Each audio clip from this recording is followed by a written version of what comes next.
Video, we'll see how we can generate the trajectory required to move between the points in the Cartesian space. So using inverse kinematic, we have managed to find the corresponding theta 1 and theta 2 for each of the point in the Cartesian space. And now we'll discuss in the joint space talking about the theta.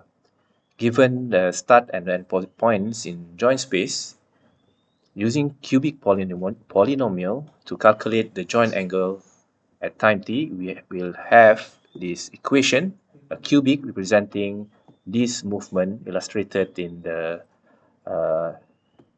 figures here. And then joint velocity, theta dot, represented by this figure here. Joint acceleration, represented by this figure here. As you can see, the joint angle is a cubic polynomial equation. The derivative of a cubic is a quadratic equation, and the differentiation of angle over time gives us velocity. So this is a quadratic equation. We have this shape, like an S shape, and its derivative is a quadratic equation. And the derivative of a quadratic equation is a linear equation.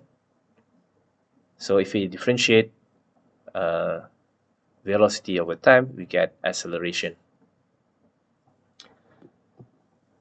In the equations, we have 4 coefficients, a naught, 1, 2, and 3. We need 4 constraints to find the 4 coefficients, and we can use a parameter that we know. Theta at time 0, theta at time f is the angle that we desired. Theta naught and theta f. In this example, it is 15 and 75 degrees. The user, the designer of robot, or the user of the robot will let the robot knows the starting and end joint position. Similarly, with theta dot at time equals to 0 is here 0. Theta dot at time equals to final is also 0. This is actually the derivative of the cubic, so it will always begin at 0 and end at 0. Solving this equation for AI, we have a naught equals to theta naught after we plug in all this value into this equation, and we get a1 equals to 0. So just to demonstrate this true, let's look at the first a coefficient.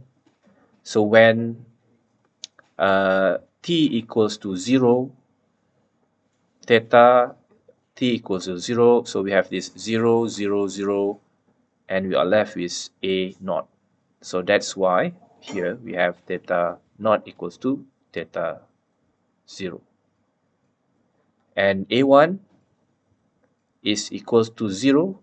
We get it from here. If we plug in this as 0, we have 0, 0, and we are left with a1 equals to theta dot 0. a1 equals to 0. And this one might takes you some time to solve. So you need to equation to solve for the value. You can work it out using similar process. In this example, we get this value. If we plug in all the number, for example here, a naught equals to theta naught. Here, theta naught, when theta is at 0 point, it is 15 degree. So a naught equals to 15. And a1 equals to 0. a2 equals to 20 after we plug in all the value from here. from the example, and A3 equals to minus 4.4.